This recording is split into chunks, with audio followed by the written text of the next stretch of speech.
Shalom à tout le monde, bienvenue sur la TV7, louange, adoration et enseignement prophétique télévision 7.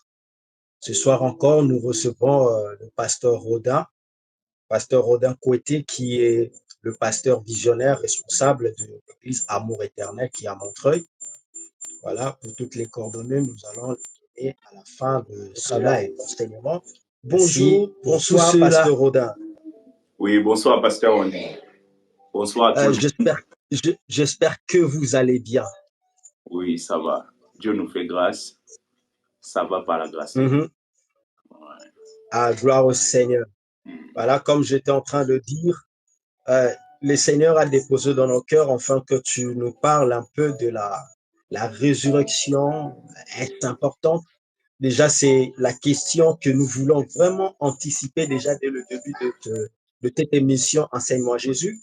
Est-ce vraiment important? Parce que lorsque nous lisons 1 Corinthiens chapitre 15, nous voyons que l'apôtre Paul est en train de parler de la résurrection. Et c'est pourquoi ça a tiré un peu notre attention. Pourquoi la résurrection? Quelle est l'importance de la résurrection de Jésus-Christ au sein de l'Église corps du Christ, ou encore l'importance de la résurrection de Jésus-Christ dans cette humanité? Parce que là, on parle d'une mort et d'une résurrection. Voilà, quelqu'un qui est mort et ressuscité. Mais pourquoi? Pourquoi tout cela? Pourquoi c'est si important? Voilà, pasteur, je vous laisse la place et que vous nous étalez la matière et nous aurons à échanger au travers des questions. Que Dieu vous bénisse. Merci, pasteur Andy, pour cette nouvelle association, pour ce grand travail qui est fait. Et à chaque occasion que Dieu nous donne de pouvoir édifier, ne fût-ce qu'une personne, c'est toujours important. Amen. Toujours important. Et je crois que c'est ce que nous allons faire pendant ces quelques minutes. Amen. Alors, lorsqu'on parle de la résurrection, c'est d'accord. C'est une thématique, c'est une notion très importante. Une notion très importante parce que si la résurrection n'existe pas, ou si la résurrection n'existait pas, ou si Jésus n'était pas ressuscité, nous serions toujours dans nos péchés. On serait toujours dans nos péchés. Et gloire soit rendue à Dieu parce que Jésus est ressuscité. Amen. Nous avons été affranchis de la loi du péché, de la mort. Nous sommes entrés dans la loi de la grâce, de l'amour. Amen. Et par la grâce de Dieu, nous allons lire un texte qui va être un point de contact pour nous dans le livre de Nombre chapitre 17. OK. Nombre chapitre 17, on va lire le verset 7.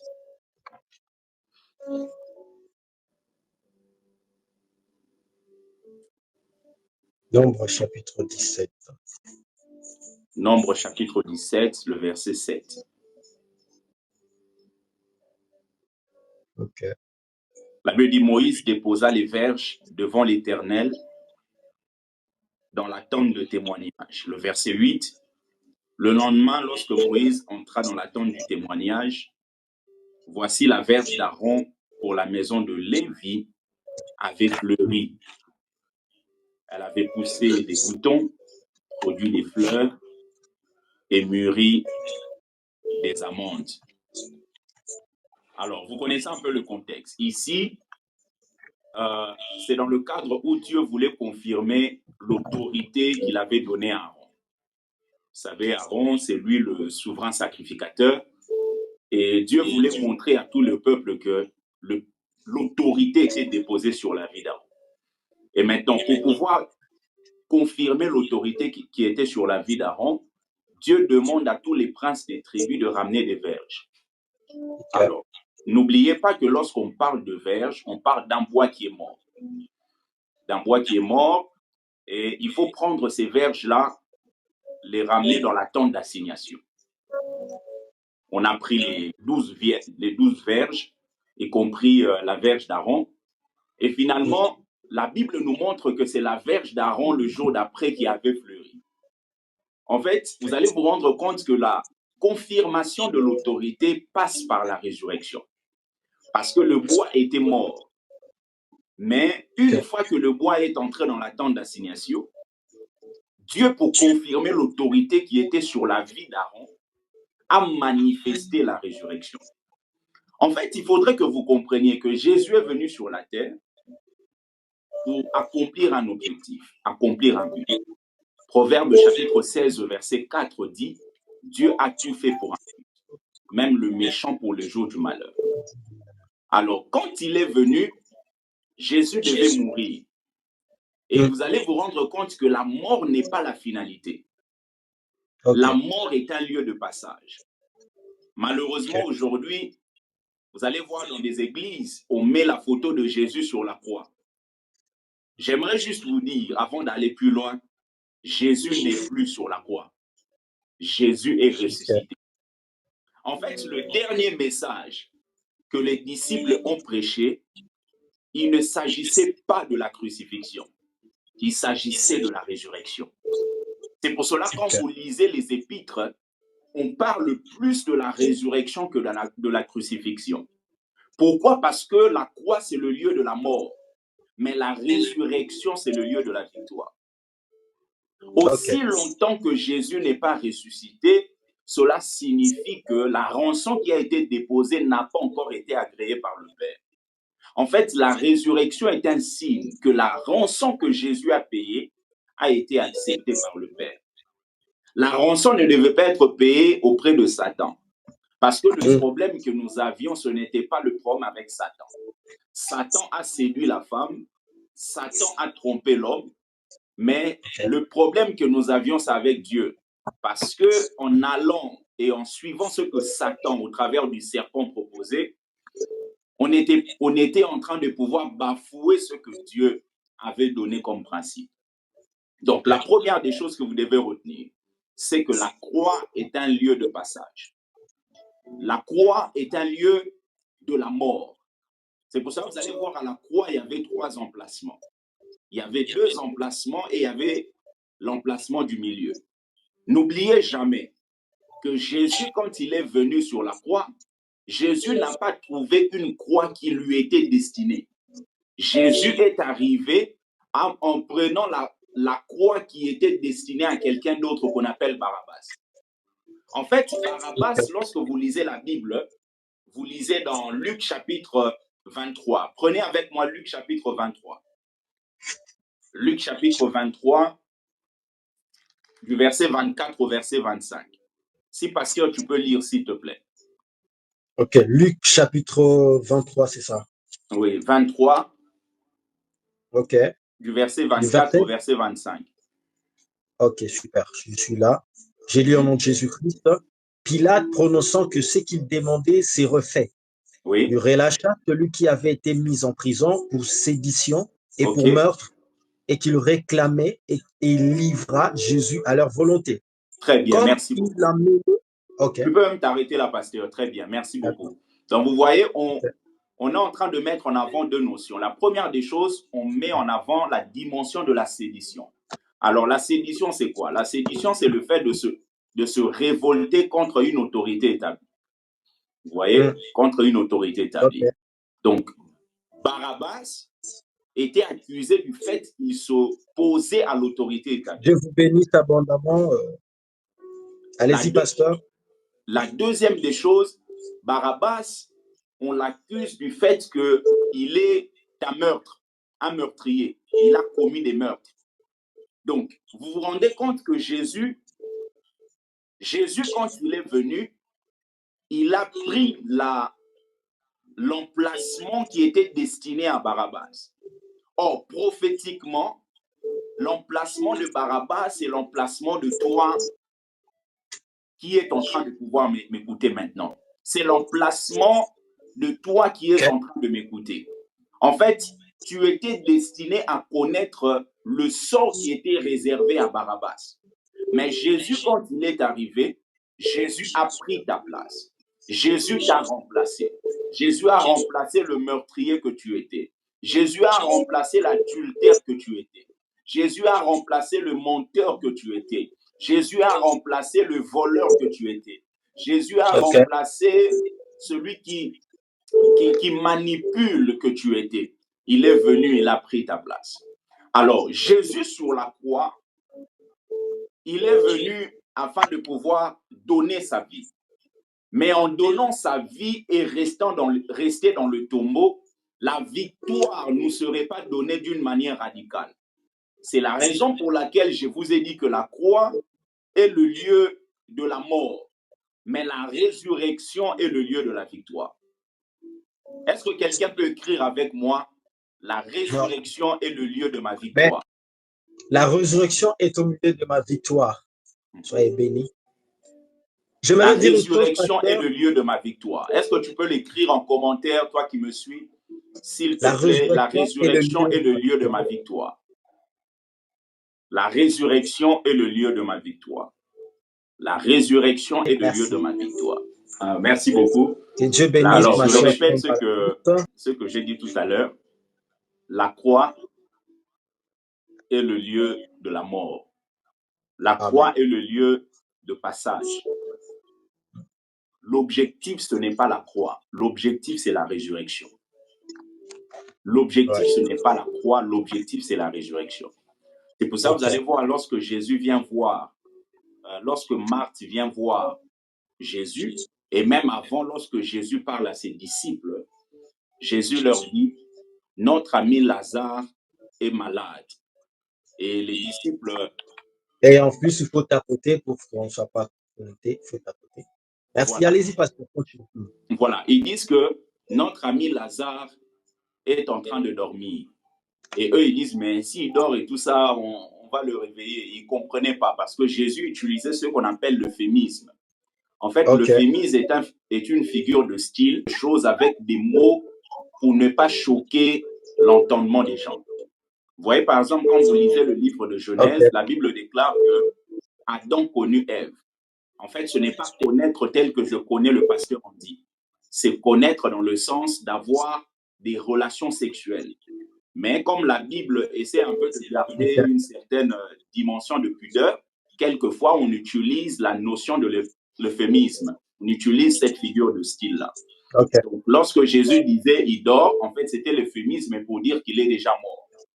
Et les disciples ne comprenaient pas ça. C'est la raison pour laquelle, après, il a précisé, il a dit « non, il est déjà mort ». Et lorsqu'il est parti pour aller ressusciter Lazare,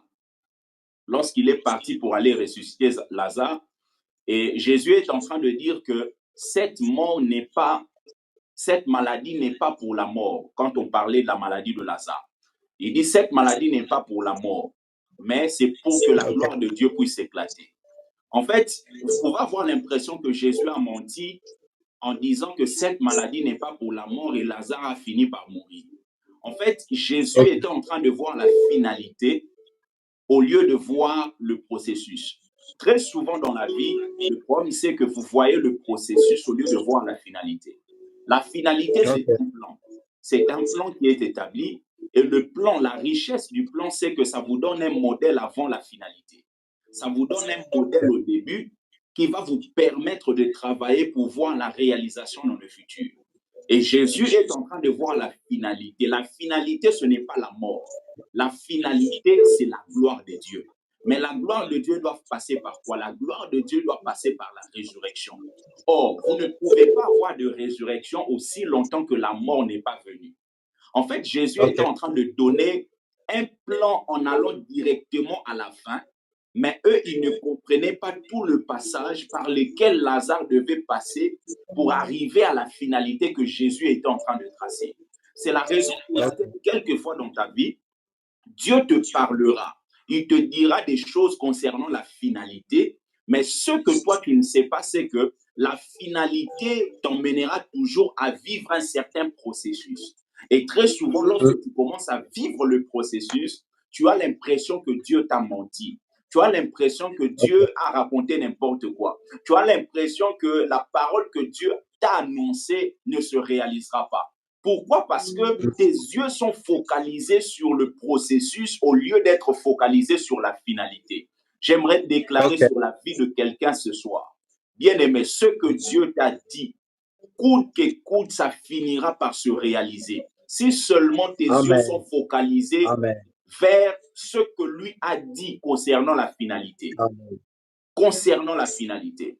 Et ce que j'aime, c'est que vous allez voir le dernier message des apôtres, ce n'était pas la crucifixion, c'était que le tombeau est vide. C'était que Jésus Ok. est ressuscité. C'était que Jésus est ressuscité. Malheureusement, aujourd'hui, vous allez voir, comme je le disais, dans des temples, on met Jésus, un bébé Jésus. Et d'une manière sournoise, on est en train de pouvoir briser la foi de plusieurs personnes. Parce que j'aimerais juste vous rappeler, le bébé Jésus, il n'est plus bébé. Il est celui qui a totalisé 33 ans et il était mort, il est ressuscité et aujourd'hui, Épître aux Hébreux dit qu'il est assis à la droite de la majesté divine, devenu d'autant Amen. supérieur aux anges qu'il a hérité d'un nom plus excellent que le leur. En fait, il n'est plus bébé. On nous emmène, vous savez, dans des églises, pour ne pas citer des noms. Vous avez des églises où on met Jésus bébé quelque part et les gens viennent se prosterner. J'aimerais juste vous dire, bien aimé, faites très attention avec ça. Jésus n'est plus bébé. Jésus n'est plus dans le tombeau. Jésus n'est plus sur la croix. Parce que très souvent, lorsqu'on met le Jésus, même des pasteurs commencent à mettre la croix, au moins Jésus sur la croix comme ça. Bien aimé, ce n'est pas être spirituel, c'est être quelqu'un qui est lent par rapport à la révélation que Dieu a déjà déclarée. Parce que le Jésus qui était sur la croix, il n'est plus là-bas. La Bible nous montre clairement que le tombeau est vide. Il est ressuscité. Amen. Il est ressuscité. Amen. Est-ce que quelqu'un peut écrire avec moi, il est ressuscité? Il est ressuscité. Il est ressuscité. Il est ressuscité. Alors, la question, c'est vraiment, est-ce que c'est important, la résurrection? Vous avez deviné la réponse. C'est très important, la résurrection. Parce que si la résurrection n'intervient pas, alors nous tous là, nous serions toujours dans nos péchés. On serait toujours dans nos péchés. C'est la résurrection qui vient donner un aval, qui vient confirmer ce que Jésus a pu donner comme rançon. Jésus a payé la rançon. Jésus est entré comme le souverain sacrificateur. Il a marché en pénétrant le sanctuaire parfait. Il est parti pour pouvoir déposer, bien aimé, cette rançon que le Père a agréée. C'est la raison pour laquelle lui, Jésus, la Bible nous montre qu'il est assis. Je l'ai dit tout à l'heure dans l'Épître aux Hébreux, il est assis à la droite de la majesté divine. La particularité, pasteur, c'est que dans l'ancien temps, le souverain sacrificateur qui avait le droit d'entrer dans le lieu très saint, il entrait une fois par an. Et quand il entrait, à l'intérieur du lieu très saint, il n'y avait pas de chaise. Vous savez pourquoi il n'y avait pas de chaise? Parce que son travail, c'était un travail continuel. Ça ne pouvait pas s'arrêter. Chaque année, il devait revenir. Chaque année, il devait revenir. Mais Jésus, la Bible nous montre qu'il est assis. Regardez vous-même. Lorsque vous dites à votre ami, par exemple, ou à votre enfant, vous lui dites, range-moi le salon. Et vous descendez, par exemple, si vous habitez au 3e étage, vous descendez pour acheter, je ne sais pas, une bouteille de coca. Et lorsque vous montez, vous voyez votre enfant assis. Quelle serait votre réponse? Votre question serait, est-ce que tu as déjà fini? Alors, qu'est-ce qui vous emmène à penser que votre enfant a fini? C'est simplement le fait que votre enfant est assis. C'est-à-dire, être assis est un indice qui nous montre que le travail qui a été demandé a été exécuté dans la totalité. C'est la raison pour laquelle le lieu très saint, à l'intérieur, il n'y avait pas de chaise. Pourquoi? Parce que le travail du souverain sacrificateur était un travail qui continue. C'était un travail continuel. Mais Jésus est assis pour nous montrer que Jésus a achevé. Jésus a fini. Jésus a réalisé. Jésus a accompli. C'est pour cela, sur la croix, il a pu prononcer des mots comme Tétélestai. Tout est accompli. Cela signifie quoi? Cela signifie ce qui devait être payé a été payé d'une manière parfaite. J'aimerais juste vous répéter ça. Ce qui devait être payé a été payé d'une manière parfaite. D'une manière parfaite. Ça a été payé d'une manière parfaite. Jésus est assis parce qu'il a fini le travail. Il a accompli le travail. Il a réalisé ce qu'il devait réaliser. Ce n'est pas un travail inachevé. Il a commencé, il est allé jusqu'au bout. La résurrection, c'est la force d'un chrétien. La résurrection, c'est la force de tout homme qui espère en Dieu. La résurrection est un signe distinctif. Dieu veut distinguer avant.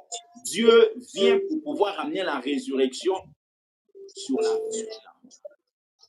La verge d'Aaron n'était pas plus belle que les autres verges.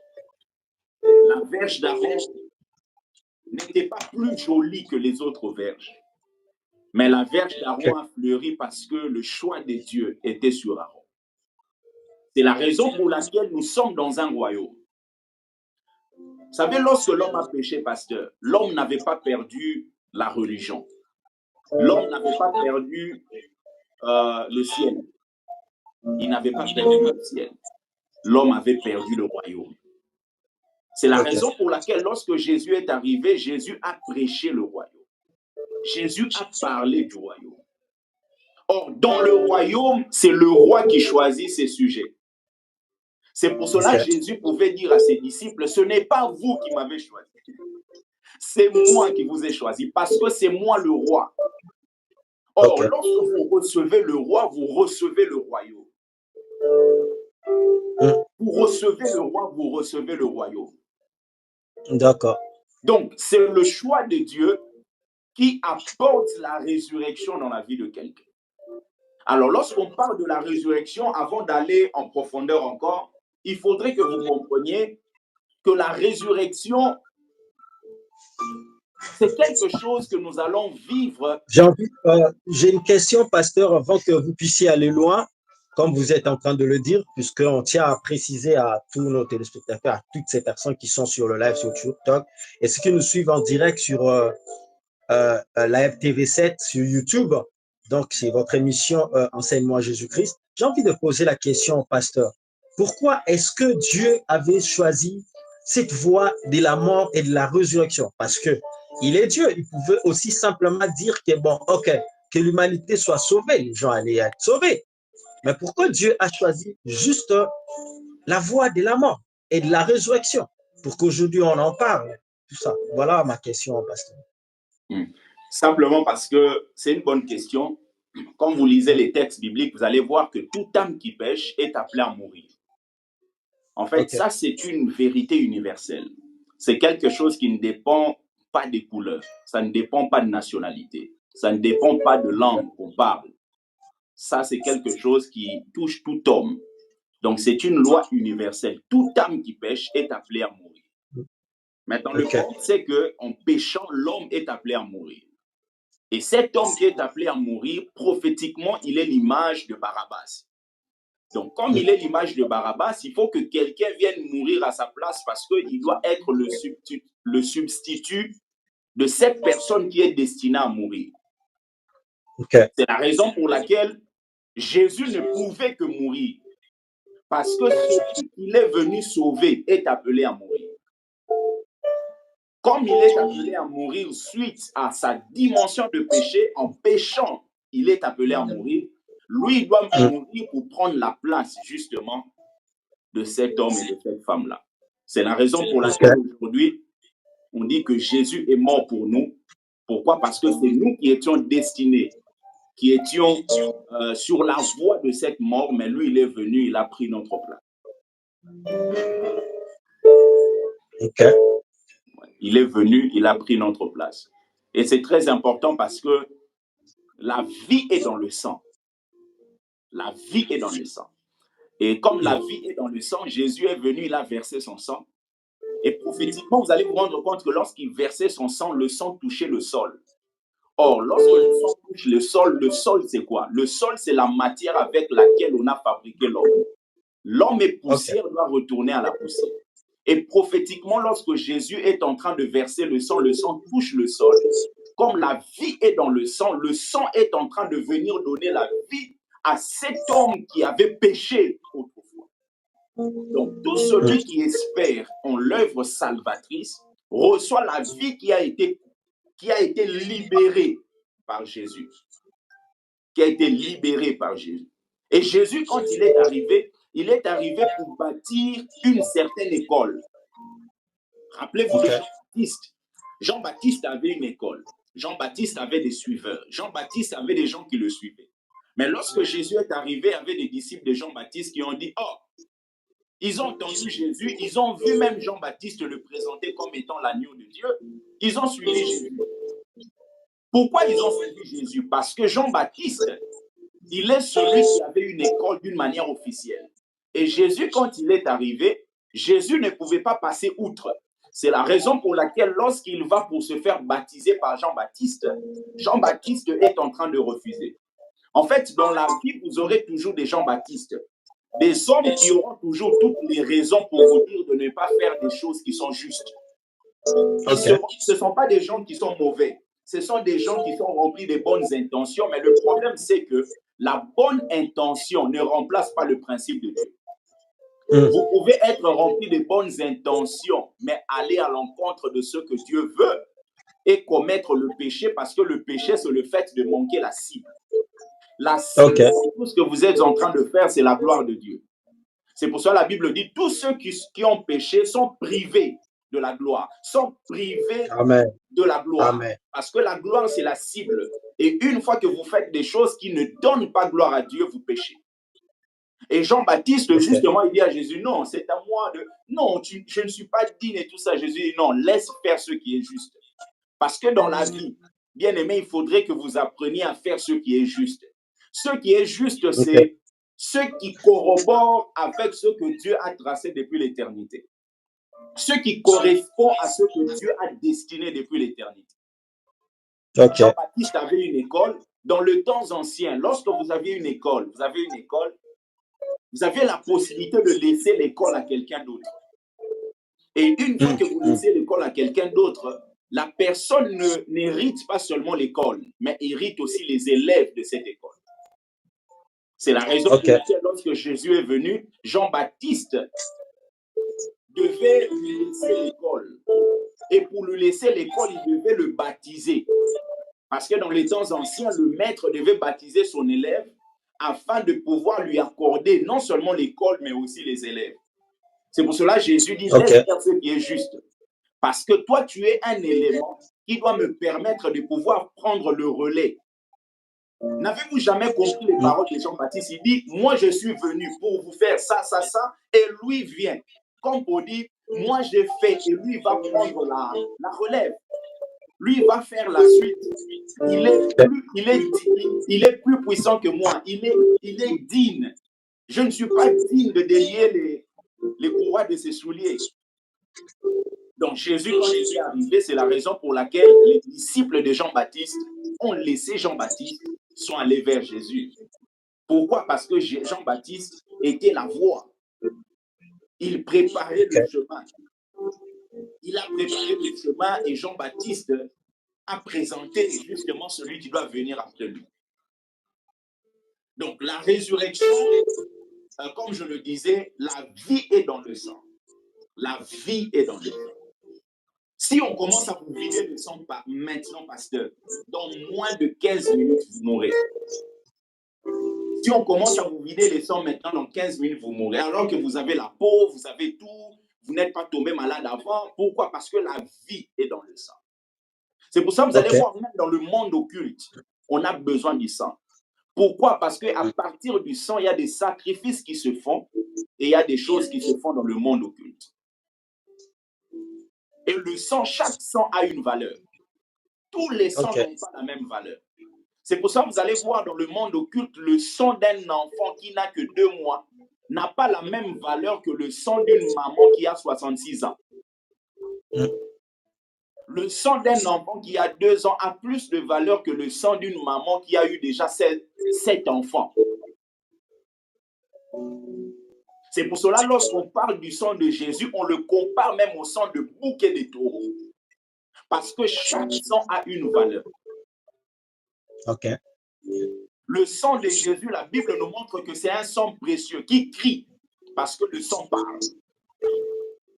Si dans votre vie, il n'y a que votre poche qui parle, il n'y a que votre compte en banque qui parle, il n'y a que vos relations qui parlent, bien aimé, vous êtes le plus malheureux de la terre. OK. Il faudrait que vous compreniez au-delà de votre compte en banque, au-delà de vos relations, il faudrait que le sang, pas le sang de n'importe qui, le sang de l'agneau, le sang qui crie plus fort que le sang d'Abel, ce sang doit parler sur vous, mais aussi sur votre famille. C'est à partir du sang qu'il y a la victoire. Parce que le sang est un élément très essentiel dans le monde spirituel. Le monde spirituel est un monde générique. Ce n'est pas un monde fermé aux chrétiens, non. Et dans le monde spirituel, il y a des principes. Il y a des principes. La spiritualité, c'est la dimension la plus haute. Vous avez la dimension de la science. La dimension de la science est inférieure à la dimension spirituelle. C'est pour cela que vous pouvez être très intelligent, très beau, bien habillé, mais si vous n'êtes pas spirituel, vous n'êtes qu'un aliment au devant du diable.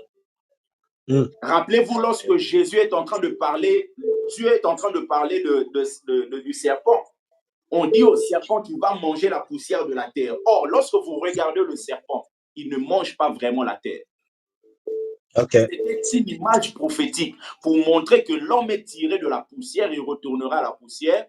Donc, manger la terre revient à manger l'homme. C'est pour cela, si vous êtes là, vous n'êtes pas en Christ, vous êtes un élément, vous êtes un aliment approprié pour Satan. Nous sommes au mois de décembre. Les gens disent, mais pourquoi les gens parlent du mois de décembre? Parce que même quand vous regardez dans la Bible, pendant les moments des fêtes, c'est en ce moment-là que la dimension spirituelle trouve un autre mouvement.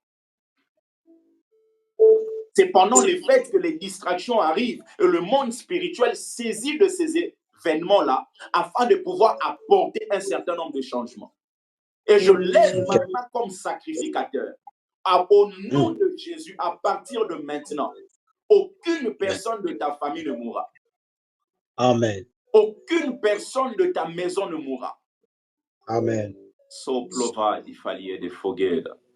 I plaga da falia da fadagada ba shameli. Soploga e pa kelia da fage ba shemani. Personne ne mourra.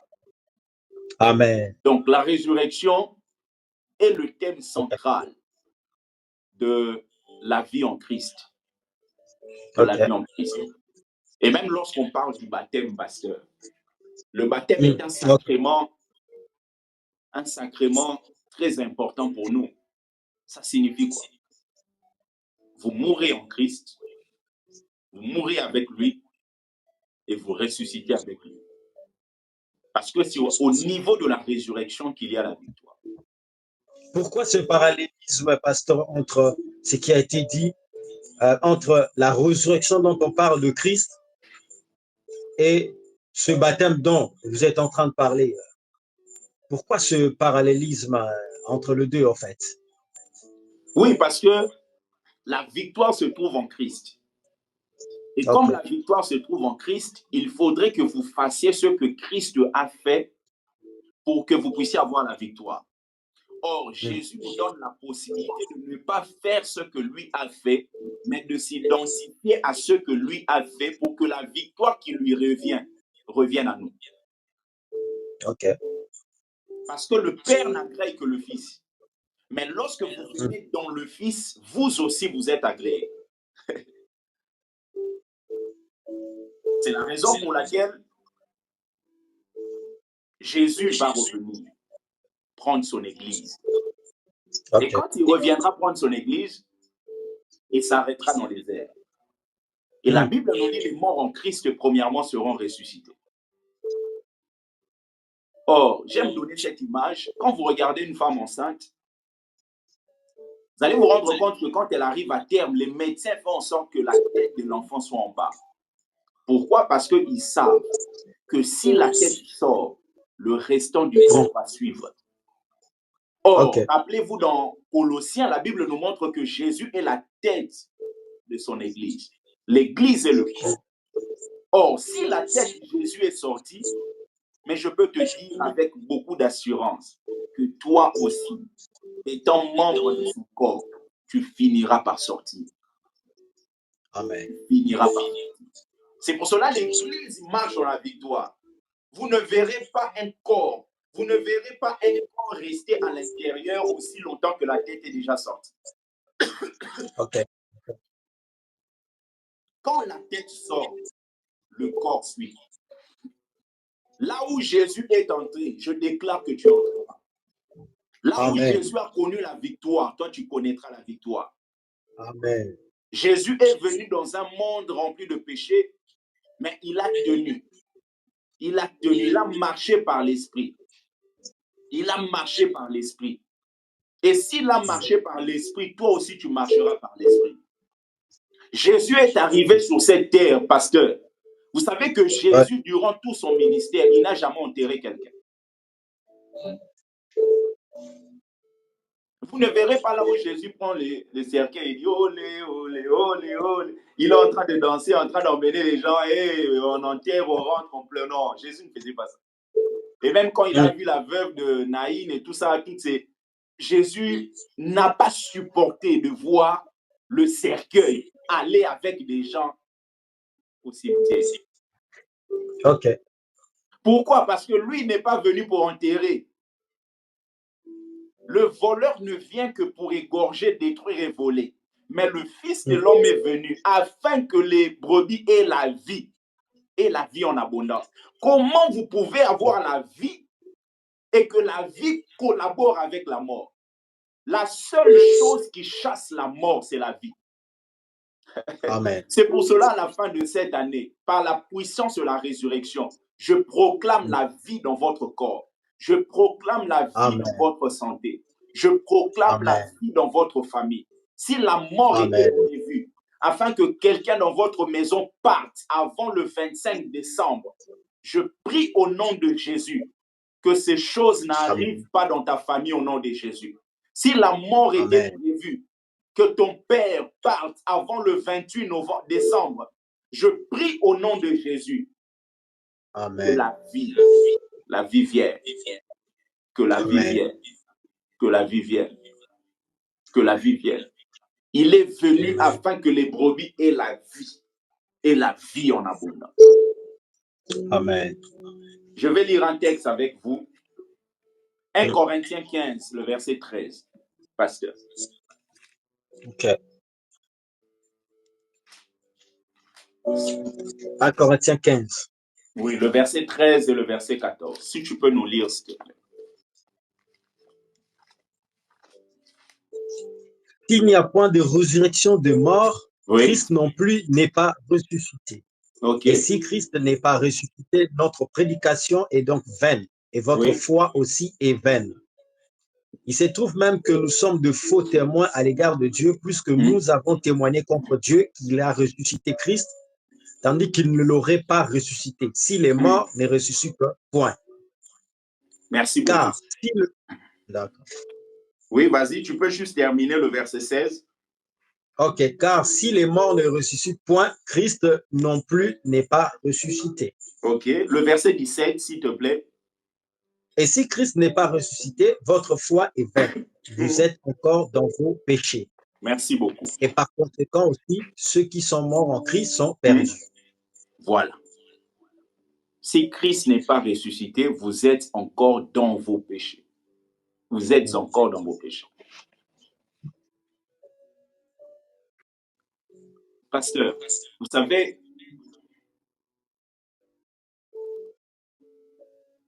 la chose la plus importante que l'homme a vraiment besoin. Shalom, shalom. La chose la plus importante que l'homme a vraiment besoin, c'est la solution face au péché. Ok. Ouais. Ce n'est pas un miracle. Parce que vous allez vous rendre compte que Moïse a fait beaucoup de miracles en Égypte, mais le peuple était toujours esclave. Le peuple était toujours esclave. C'est pour ça que vous allez vous rendre compte, quelquefois les gens ne comprennent pas. Ce n'est pas Dieu qui a emmené le peuple à être esclave en Égypte, non. Regardez ce que Dieu est en train de dire au travers de Joseph. Ok.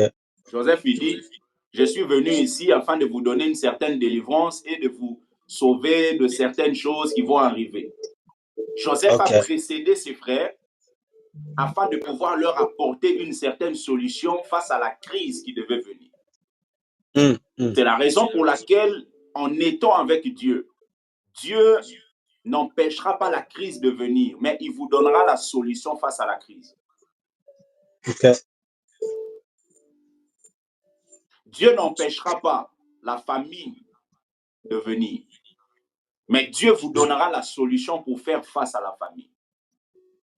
C'est pour cela que très souvent, les gens tombent dans cette erreur-là de pouvoir prier que Dieu enlève certaines choses de leur maison, de leur famille. Certaines choses ne seront pas enlevées, mais Dieu peut vous donner une sagesse pour que vous fassiez des choses qui vont vous permettre d'avoir la victoire face à ces choses qui vont arriver. Ok. Dieu a parlé à Pharaon. Il parle à Pharaon parce que Pharaon a une structure. Quelquefois, Dieu ne vous parle pas parce que vous n'avez pas des structures qui peuvent recevoir ce que Dieu peut déclarer. C'est la raison pour laquelle il faudrait que vous compreniez qu'il y a certaines choses qui doivent être comme des préalables pour recevoir la bénédiction de Dieu. Aussi longtemps que Joseph, tu n'apprends pas à suivre tout le processus que Dieu est en train de pouvoir tracer pour toi, tu ne deviendras pas Premier ministre en Égypte. Okay. Vous ne pouvez pas, du jour au lendemain, en naissant au bout de 2 ans, dire que vous avez l'onction et vous allez réussir à la Sorbonne à la première année de licence. Impossible. Ok.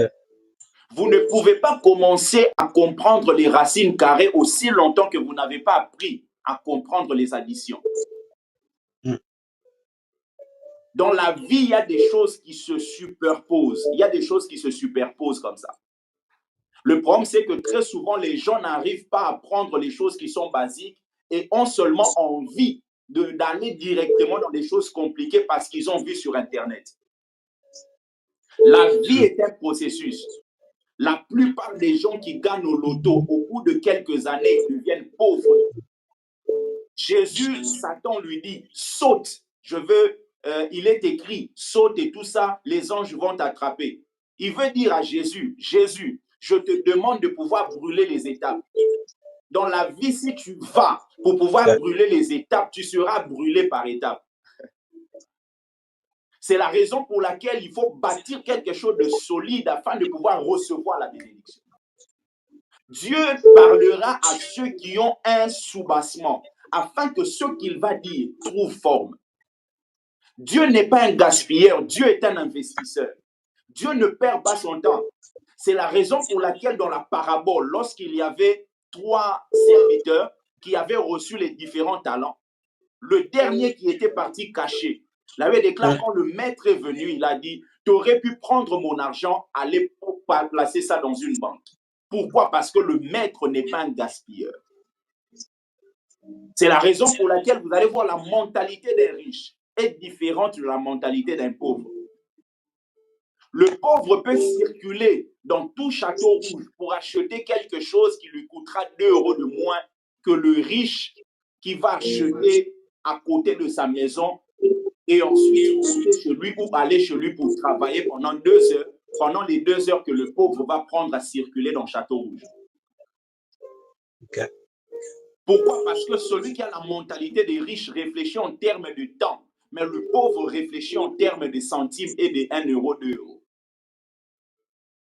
Pendant que le pauvre va faire 2 heures pour pouvoir acheter quelque chose qui lui coûtera 2 € de moins que ce que le riche va acheter, le riche va l'acheter 2 € de plus que le pauvre, mais il va travailler pendant 2 heures pour gagner peut-être 100 fois les 2 € que le pauvre a eu.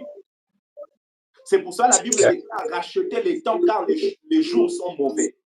Le temps, c'est la richesse que Dieu vous a donnée qui ne revient pas. C'est pour ça dans la vie, quand vous avez des gens qui vous font perdre votre temps, ce sont des gens qui ne vous aiment pas. Il y a des gens qui ne vont pas vous haïr comme ça, mais ils vont vous bouffer votre temps. Or, votre temps, c'est la richesse que vous avez qui ne revient pas. Et lorsque vous comprenez ça, votre vie devient une vie de sélection. Il y a un homme qui s'appelle Pareto. Il a donné une loi qu'on appelle la loi de 20-80. Il dit, lorsque vous regardez les nations, vous allez vous rendre compte qu'il n'y a que 20% des nations qui bénéficient de 80% de la richesse mondiale. Et il a superposé ça au niveau même des entreprises. Quand vous avez une entreprise, il n'y a que 20% de vos clients qui font les 80% de vos ventes. Pasteur, si vous avez 20% de vos clients qui font 80% de vos ventes, qu'est-ce que vous devez faire? Vous devez vous focaliser sur les 20% afin de pouvoir aller de l'avant dans votre affaire. Et quand vous regardez vos amis, vous allez vous rendre compte qu'il n'y a peut-être que 20% de vos amis qui sont vraiment très utiles par rapport à votre destinée. Donc, la sagesse de pouvoir sélectionner. La sélection est un principe divin qui vous emmène à vivre la réussite. C'est parce que Dieu sélectionne qu'à l'église, on a des victoires. C'est parce que Dieu sélectionne que dans le royaume, nous avons des victoires. Donc, la résurrection est un élément très essentiel. Si Jésus n'est pas ressuscité, nous sommes tous dans nos péchés. Jésus est ressuscité. Il est venu, il est mort. En mourant, Jésus a rendu le testament possible, le testament valable. L'Épître aux Hébreux nous montre, aussi longtemps que le testateur ne meurt pas, le testament n'a pas sa validité. C'est la raison pour laquelle lorsque le fils prodigue est en train de demander l'héritage à son père qui est vivant, il est en train de dire d'une manière implicite, « Papa, je veux ta mort ». Parce que l'héritage, vous ne pouvez pas l'avoir aussi longtemps que le testateur n'est pas mort. Jésus est venu, il est mort et il a compris.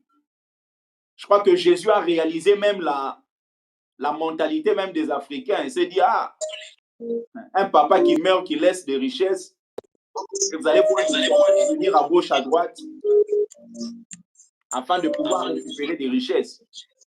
Jésus dit, je ne veux pas seulement mourir, mais je vais ressusciter, afin de veiller jusqu'à ce que je puisse bénéficier de la totalité de ce que moi j'ai mis dans le testament. C'est la raison pour laquelle ne vivez pas seulement, mais vivez exactement ce que Dieu a tracé pour vous. Ne soyez pas seulement en vie, mais vivez le plan de Dieu pour vous. La Bible dit David, en son temps, a servi à l'accomplissement des desseins de Dieu. Jour après jour, allez vers l'accomplissement des desseins de Dieu. Jésus est ressuscité le 3e jour. Satan pensait qu'il avait réussi le 1er jour, le 2e, le 3e. Comment la terre peut avaler jour après jour celui qui l'a créé? La terre, tu peux recevoir celui qui t'a créé le 1er jour, le 2e, le 3e, mais tu ne peux pas aller jusqu'au 4e jour. Tu ne peux pas. La terre a fini par avaler Jésus, et ensuite a fini par vomir Jésus. Ok. Si la terre a vomi Jésus, je prie au nom de Jésus, quelles que soient les manigances de l'ennemi, ta vie sera vomi. On ne peut pas te retenir quelque part. C'est pour cela quand il vient voir celui qu'on appelle Nicodème, il lui dit, Nicodème, celui qui naît d'eau et d'esprit est un peu comme le vent.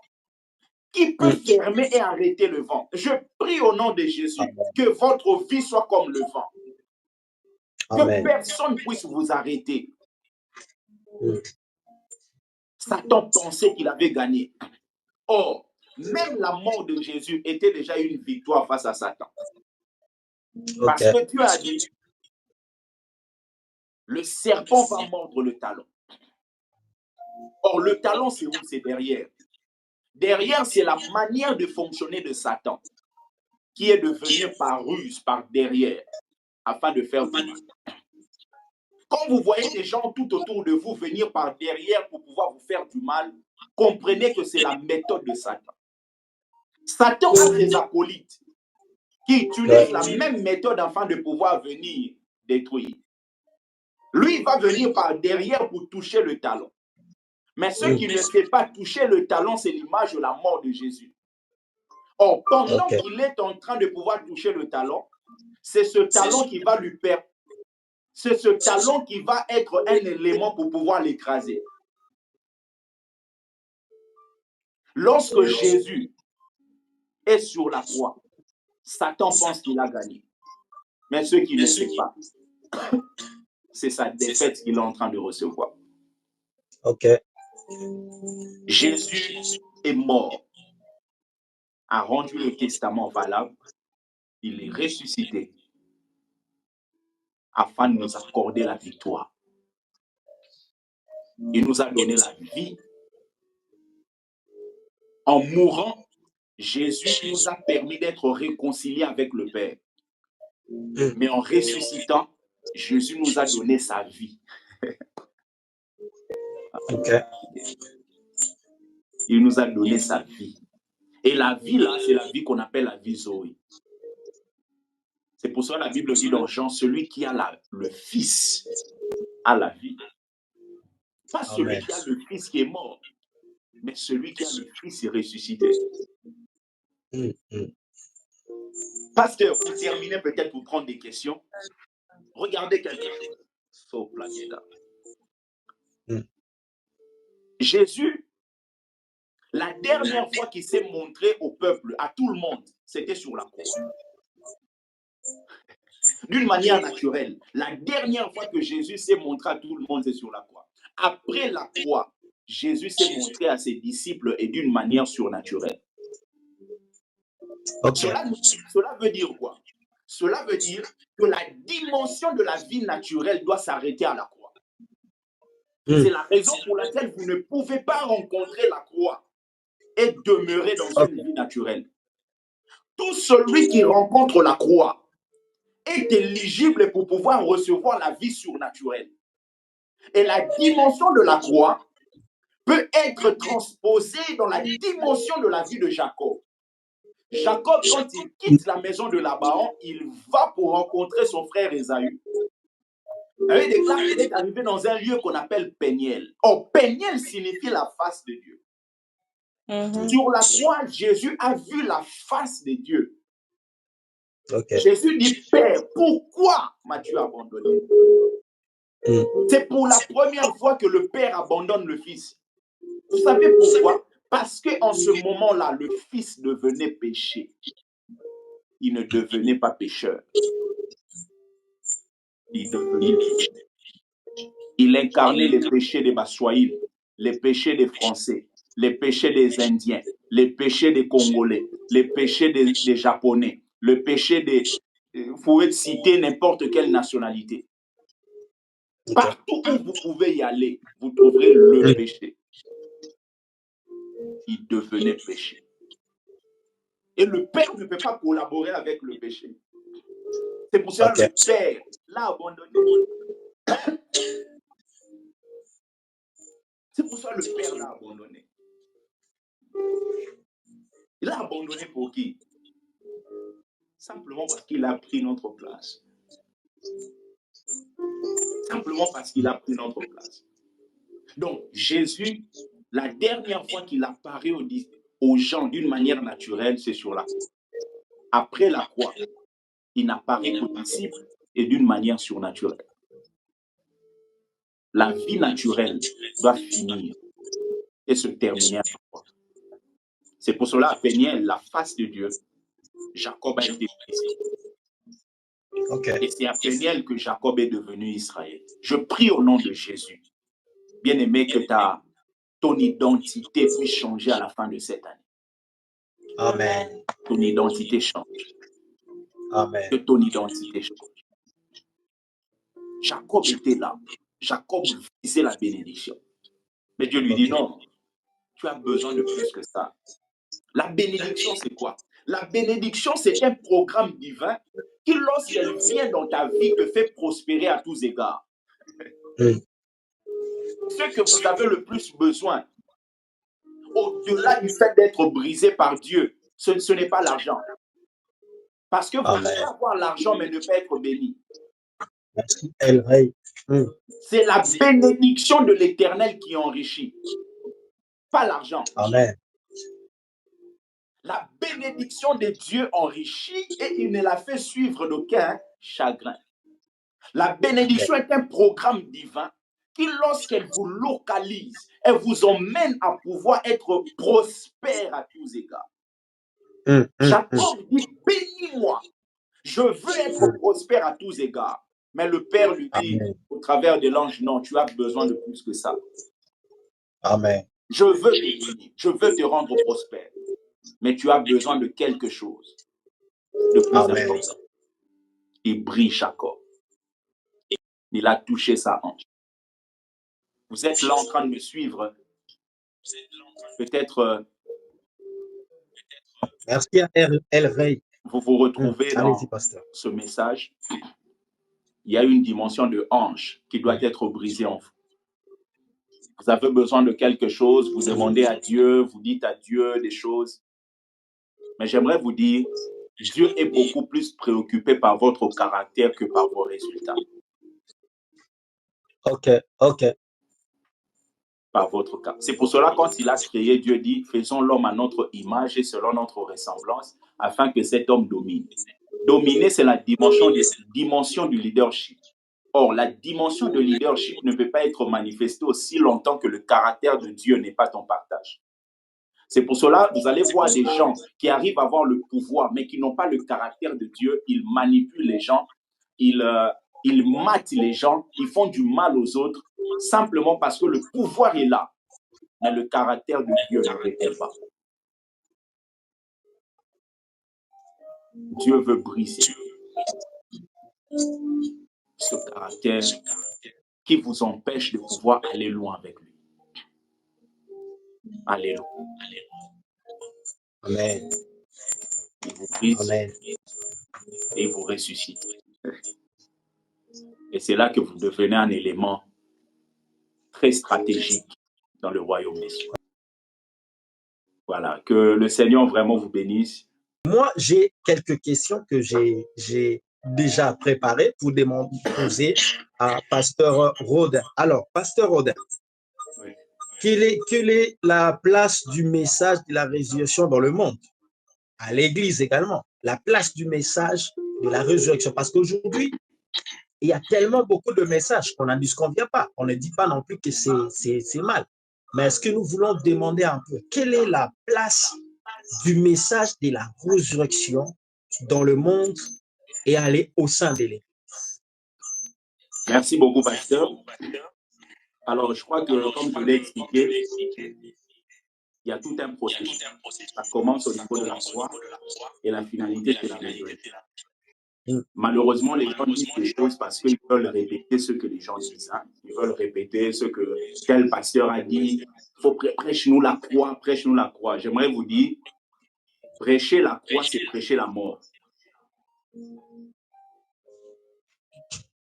Prêcher la résurrection, c'est prêcher la victoire. Si vous vous limitez au niveau de la croix, vous êtes dans quelque chose qui est incomplet. Donc, la résurrection, c'est vraiment la finalité. C'est pour ça que vous allez voir les textes de Paul dans 1 Corinthiens 15. Il montre que si Jésus n'est pas ressuscité, il peut mourir. Mais s'il n'est pas ressuscité, notre foi est vaine. Ok. Ouais. Donc, il peut mourir. On peut dire que Jésus est mort. On dit il est ici. Ah, voilà son tombeau. Mais aussi longtemps qu'il n'est pas ressuscité, nous sommes toujours et encore dans nos péchés. Ok. Et quelle est la bénédiction tirons-nous sur le message de la croix, de la résurrection? La bénédiction que nous tirons, en fait, sur la résurrection, c'est quoi, en fait? Alors, la première des choses, c'est que quand on annonce la résurrection, nous sommes bénéficiaires de tout ce que Jésus reçoit en vivant la résurrection. Vous voyez, par exemple, on parle du fait que nous sommes justifiés, nous sommes appelés, nous sommes justifiés, nous sommes glorifiés. Et quand vous regardez toutes ces dimensions, vous le voyez en Jésus. Il a reçu le nom qui est élevé au-dessus de tous les noms, afin qu'au nom de Jésus, tout genou soit fléchi et que toute langue confesse que Jésus est Seigneur. Donc, il y a une dimension d'autorité que Dieu nous donne lorsque nous sommes accrochés à la dimension de la résurrection. Parce que sur cette terre, vous avez besoin du pouvoir. Du pouvoir. Pas forcément d'abord de la force. Parce que celui qui a le pouvoir est plus important que celui qui est fort. Regardez Emmanuel Macron. Emmanuel Macron n'est pas le plus fort de tous les gendarmes que nous avons ici en France. Si vous prenez simplement un CRS, il peut donner 2 coups seulement à Emmanuel Macron, il serait par terre. Mais le problème, c'est que Emmanuel Macron, même s'il n'est pas fort, il a le pouvoir. Il a l'autorité. C'est pour cela que je vous ai donné le pouvoir, l'exousia, de marcher sur le serpent et sur toute la puissance de l'ennemi. Vous voyez, il nous donne le pouvoir pour marcher sur la puissance de l'ennemi. Et il dit rien ne pourra nous nuire. Donc, au-delà de la puissance, il y a l'autorité. Et c'est cette autorité que nous recevons une fois que nous sommes attachés à la dimension de la résurrection.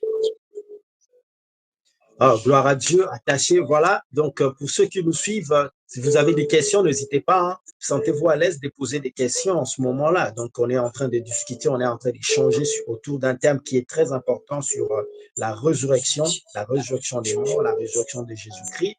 Pourquoi c'est si important? Et voilà, le pasteur était en train vraiment de libérer. Le pasteur était vraiment en train, il a été très clair, très large dans le message. Alors, à chacun de nous de poser sa question. Moi, j'ai des questions qui me bouillonnent, mais j'aimerais aussi faire participer tout le monde qui sont là à poser sa question. Voilà. En attendant, pasteur, j'ai encore une autre question. Pourquoi Jésus était apparu à plus de 500 personnes lors de sa résurrection? Pourquoi a-t-il fait cela? Qu'est-ce qu'il a voulu prouver en fait? Pourquoi c'était si important qu'il apparaît à plus de 500 personnes au même instant lors de sa résurrection? Ouais.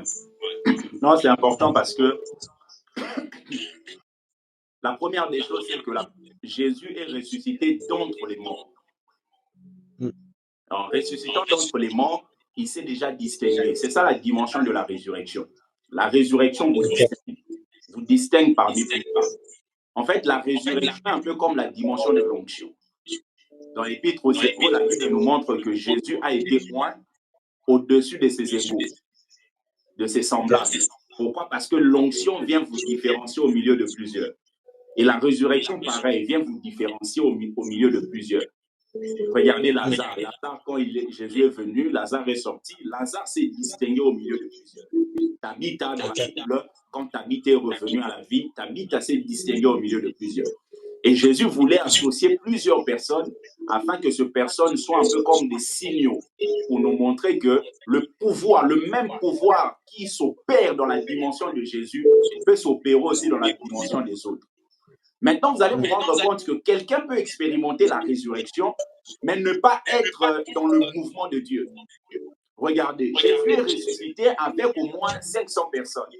Mais quand vous regardez la chambre haute, il n'était que moins de 200. La question que je vous pose, où étaient les autres?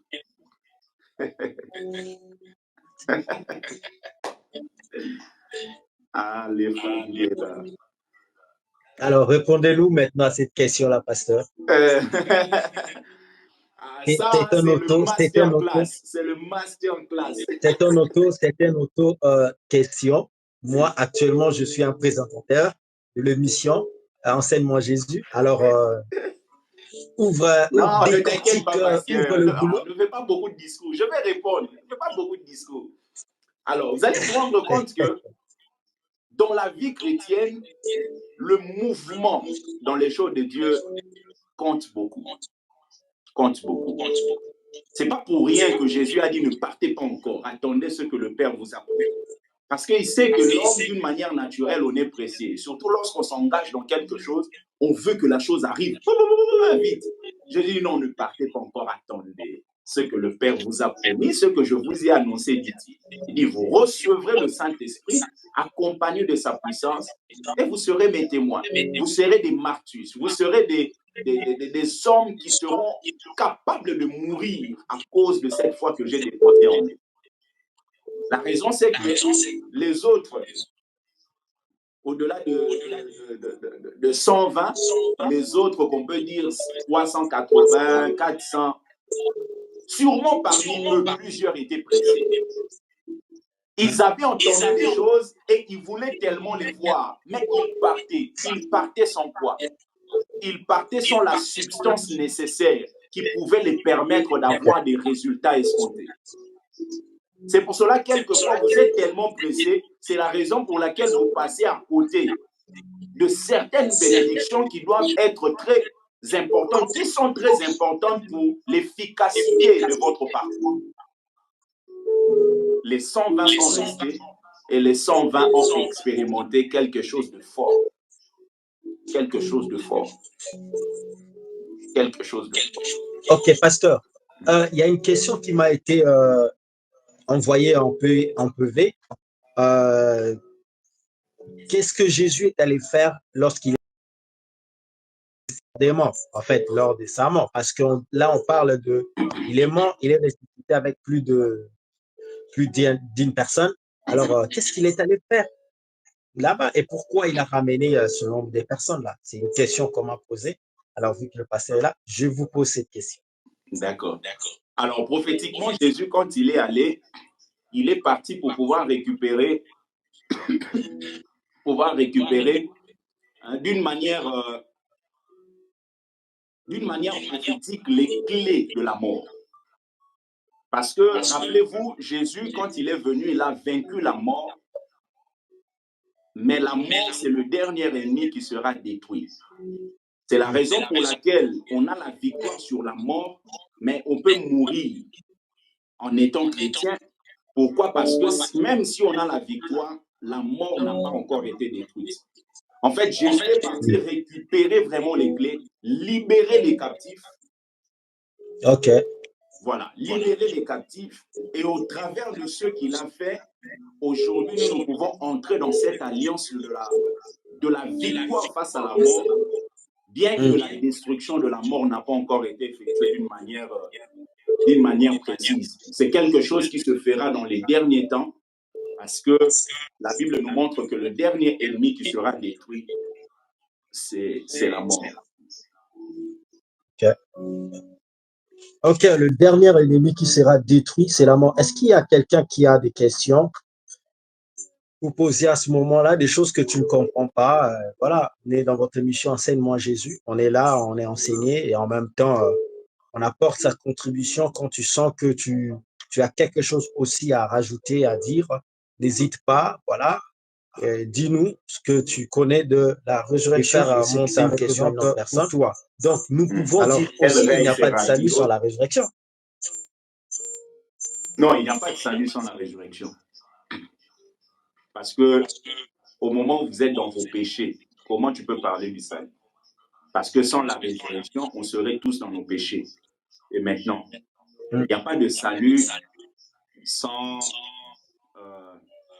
solution face au péché. Ok.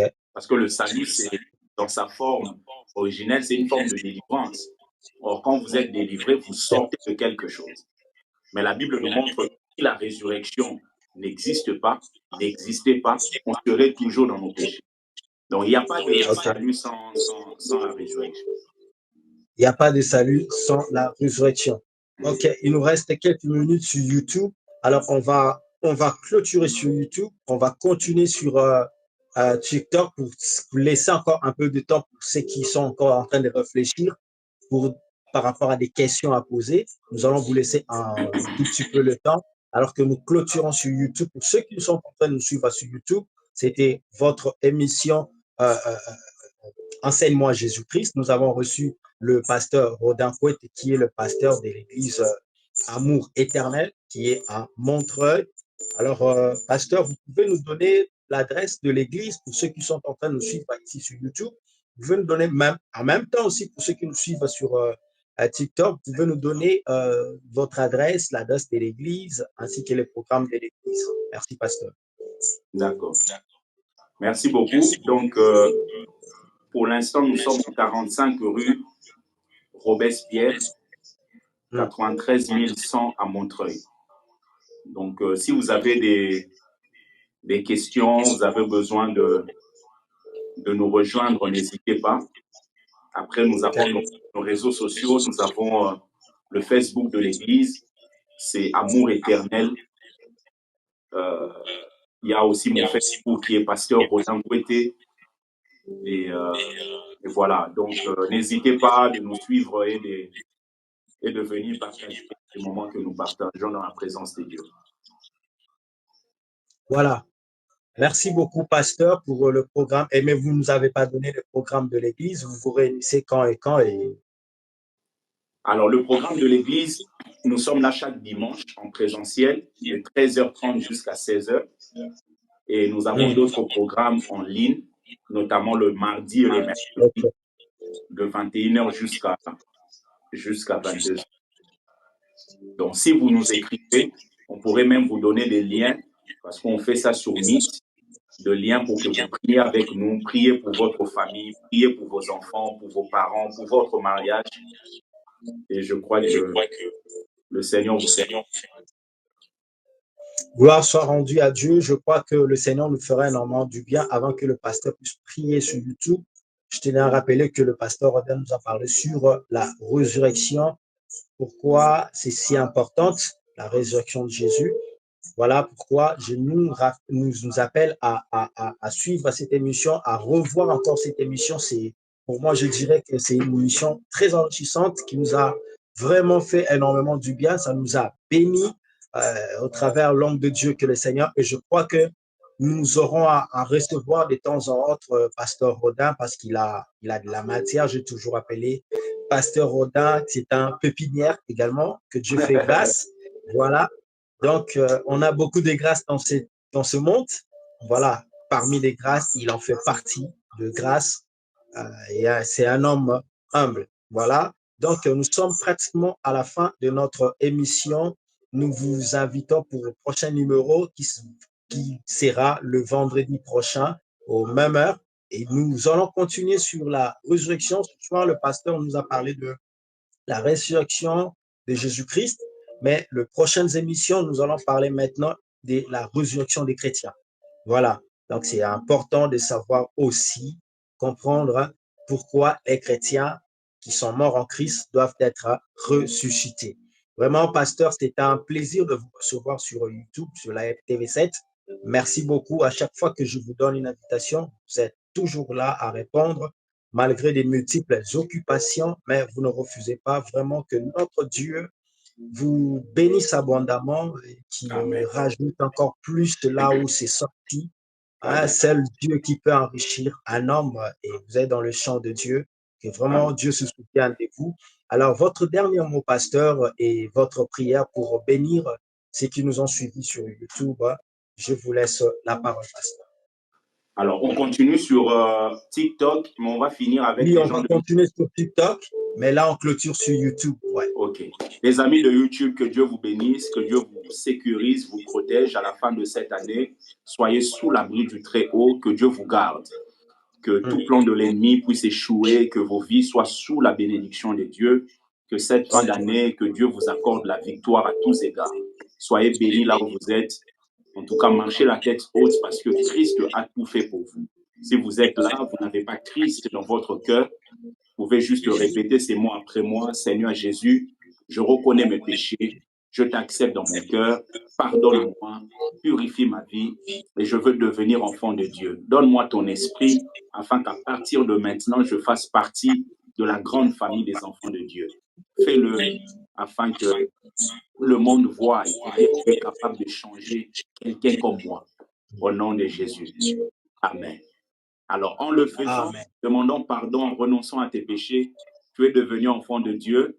Je t'invite à contacter le pasteur Andy et il pourra vous orienter par rapport à la décision que vous venez de pouvoir prendre. Que Dieu vous bénisse.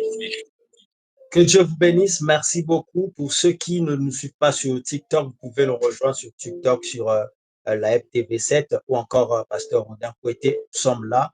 On continue encore un peu de temps dans des questions et pour clôturer ce moment. Merci beaucoup de nous avoir suivis et on se retrouve le vendredi prochain pour une nouvelle émission. Enseigne-moi Jésus-Christ. Merci.